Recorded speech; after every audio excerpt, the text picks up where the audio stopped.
Hey, my name is Jared Moon, and I'm part of a group of underground athletes you've probably never even heard of before. We don't rely on fancy equipment for training, and most of us don't even have gym memberships. In fact, our motivation comes from within. You see, we have jobs, families, and responsibilities, but we still have big goals, and they aren't getting achieved at a global gym. For that reason, we have to do things differently. Our training has to be smarter. We don't have every piece of equipment known to man or a ton of time to train, and we don't need it, because we are achieving amazing things without it. So how do we do it? If you ask your average personal trainer or gym goer, they'd call us crazy. Yet we're seeing results better than most every single day. And it's happening by blending mental training with physical training and becoming an athlete. What we call, and welcome to, Garage Gym Athlete.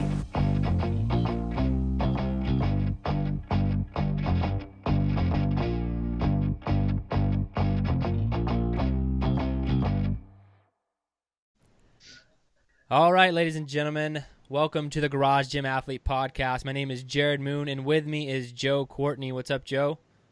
Hey, man, doing good. Happy to be going strong in season 2. Yeah, and we have with us also Chris Bearb. How's it going, Chris? Going good this afternoon, man. Thank you, guys. Yeah, We're glad to have you on, and we're going to get started learning a little bit more about you. So if you could give us who you are, what you do for a living, and how you train. Yeah, name Chris Bearb. I am a paramedic by trade. Began working at the young age of 18 as an EMT. Went through paramedic training and worked for one of the largest privately ambulance services in the country. And I'm now in the education department. So I manage several education sites for that company now. My training, just to give a little background, at the beginning of 2016, my weight had ballooned up to 316 pounds. I was diagnosed as pre-diabetic, and my doctor gave me a couple of choices. I can put you on medicine now, or I can give you 6 months to try to improve your life yourself through diet and exercise. So I took that challenge, and I began to slowly eat clean. I started off walking and eventually started working out.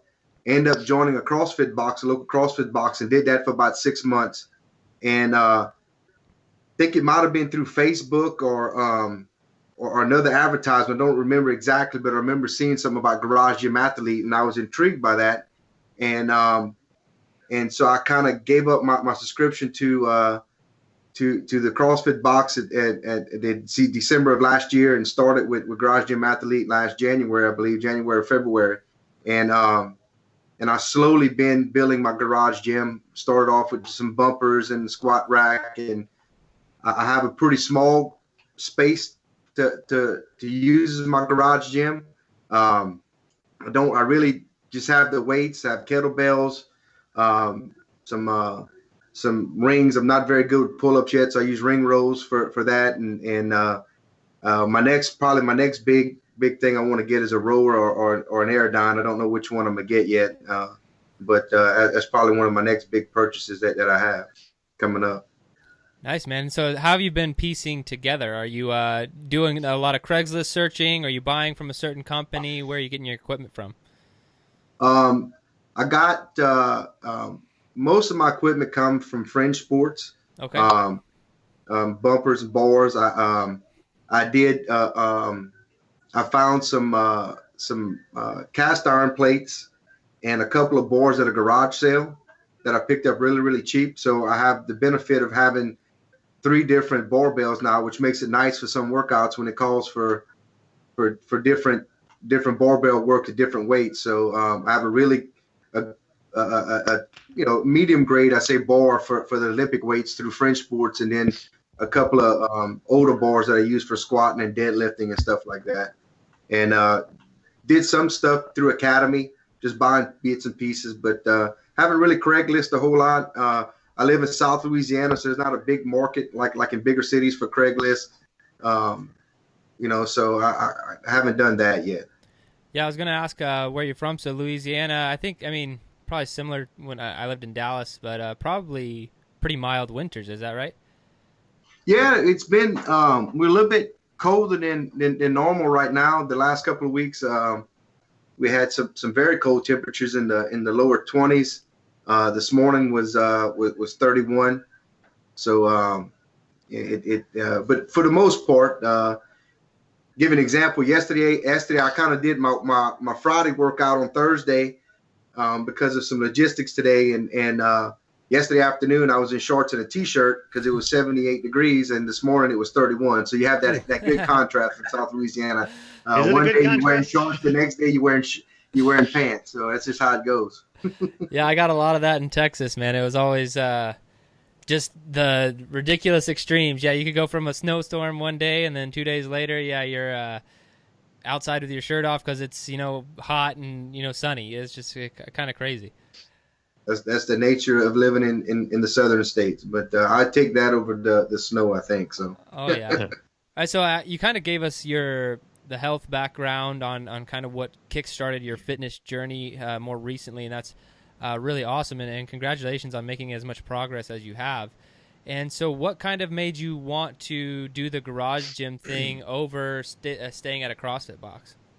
Well, one of the things that intrigued me about it was I live in a smaller community south of Lake Charles, Louisiana. So it's 30 minutes to get to town. I know for some people that commute longer than that, it may seem like a small thing, but I like to work out in the morning, first thing in the morning. So I would drive to the box, which is about 30 minutes, work out at full 45, drive back home, shower, get ready for work, and then go back in. So the idea of just walking out to my garage and working out in the morning and being able to be right there by my family, come back in and shower and get ready for work, that really intrigued me to where I didn't have to do that travel. And I love the aspect of a box with the group, and probably my biggest thing that I like about the way y'all do your programming and some of the better humanology aspects of it is how to push yourself when you train alone, because that's probably one of my biggest obstacles is, in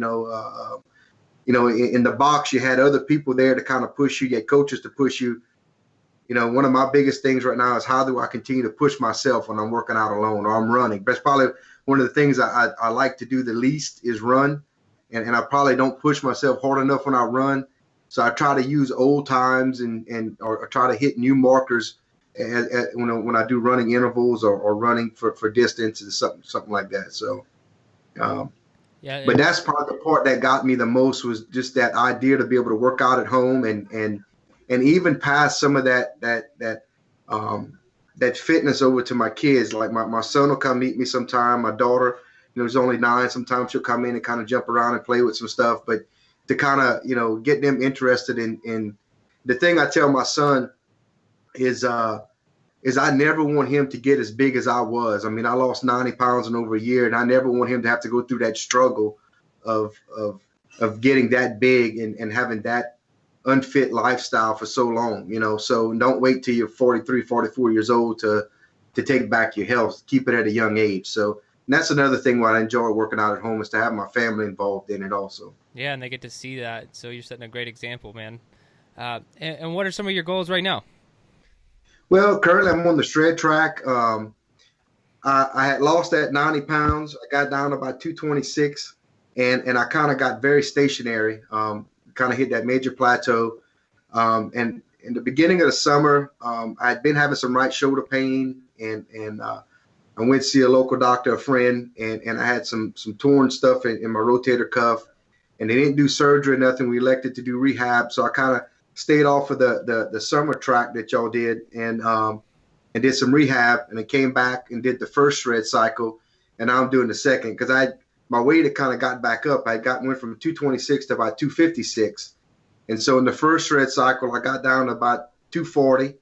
So, about 16 pounds, and that's about where I sit right now, even after the holidays. So my goal is to get back down to that 226, maybe even hit the 200 mark, which I'm hoping to do by, maybe 6 months period or something like that. I'm hoping to get down there, hopefully.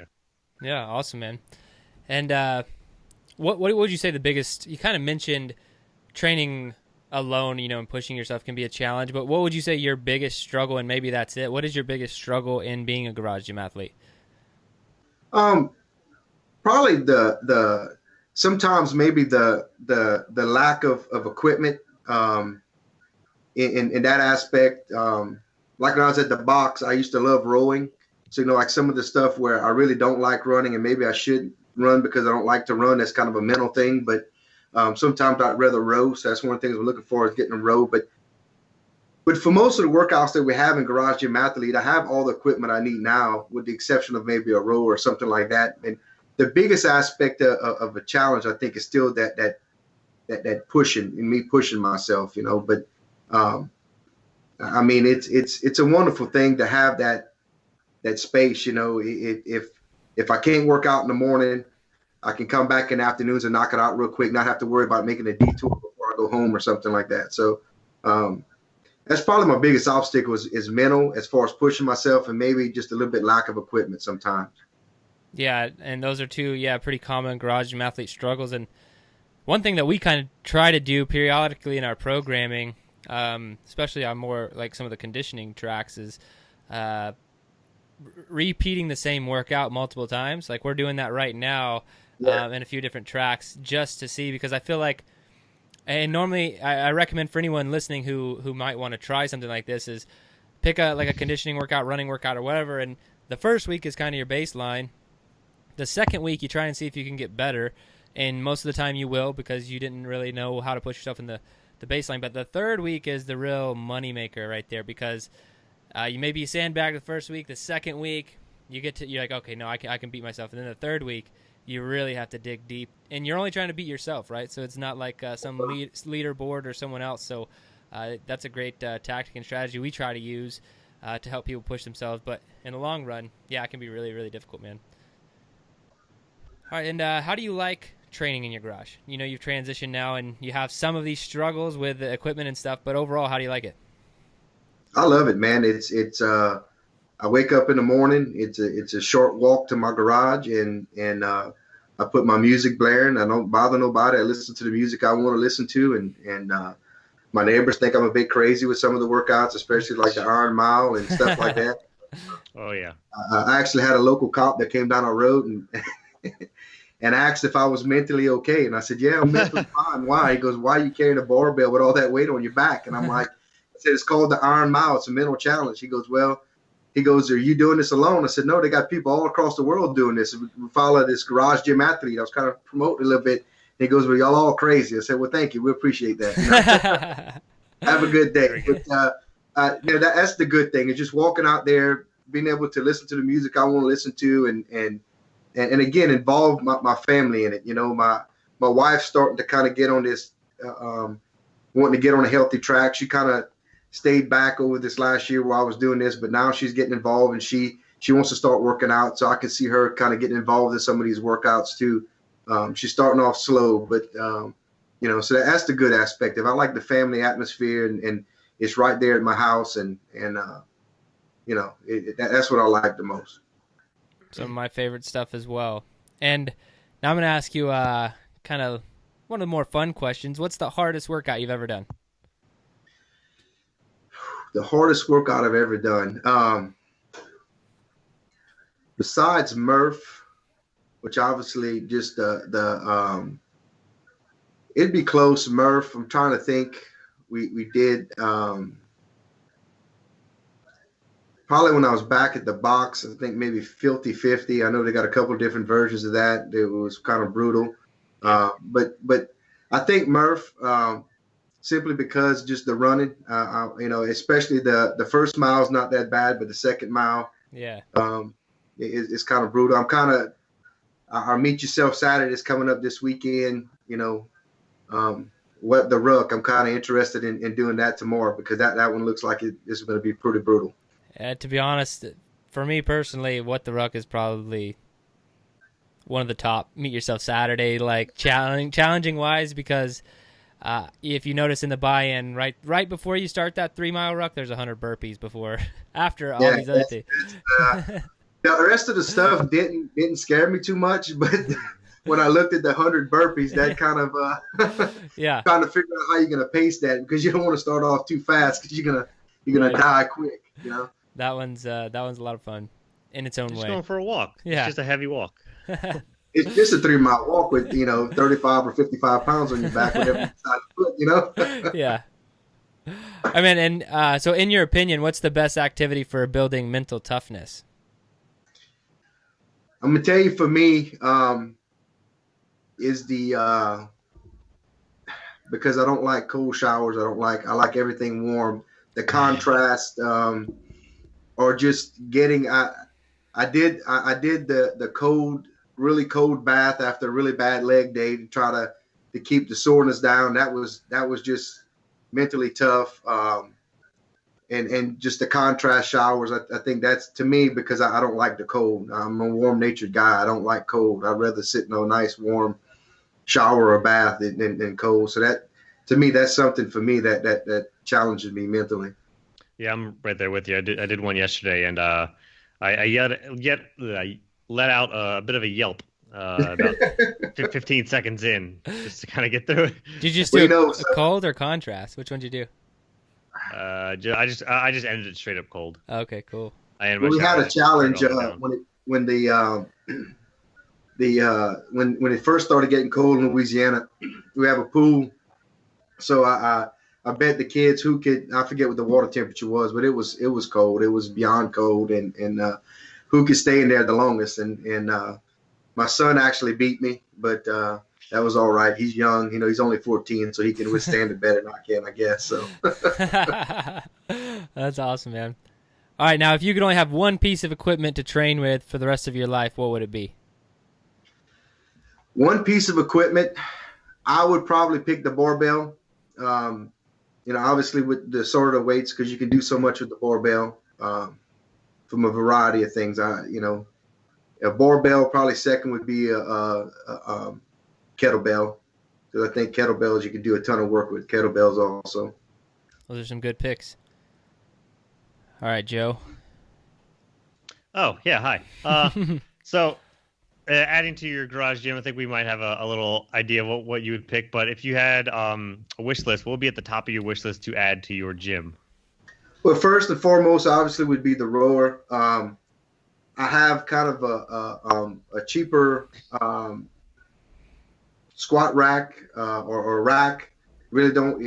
Safety bars is probably not the safest. So I'd probably look at getting a more robust squat rack just for safety purposes. Other than that, man, I pretty much have everything I need, so for the most part, to do the workouts that are prescribed. So had fun projects building the DIY, box for step ups or box jumps, and the little tool that we use to pick up the bar on deadlift. So when you're doing the deadlift, so that was some fun little projects to do with the kids. So those are probably the two biggest things that I, a rower and a better squat rack for safety. Awesome.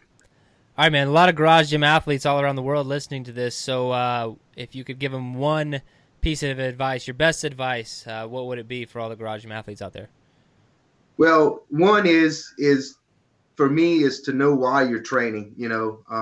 Is to have a why and have a goal, right? For me, it's at the age of 44 now, is to regain my fitness and to regain health, and I'm well on that road. So have that why, have that reason, and then set your goals and go for it. Don't let anything set you back. To keep moving forward. We all fall, but it's when you fall to get back up and keep moving.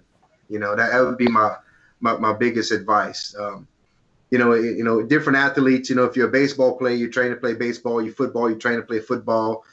Some of us may train to run. Last year I had a fun experience training to run a half marathon.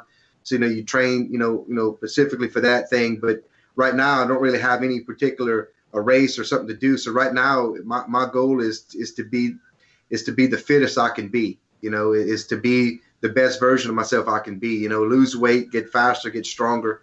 And I still think even at middle age 40, in your mid 40s, you can still achieve most of that, so. That's great, man. And Chris, it's been a blast having you on the podcast. I know you've been a garage gym athlete for a long time with us, and man, I appreciate you, and I appreciate your time today. Thank you, man. I appreciate y'all having me on here, Jerry. Thanks, man.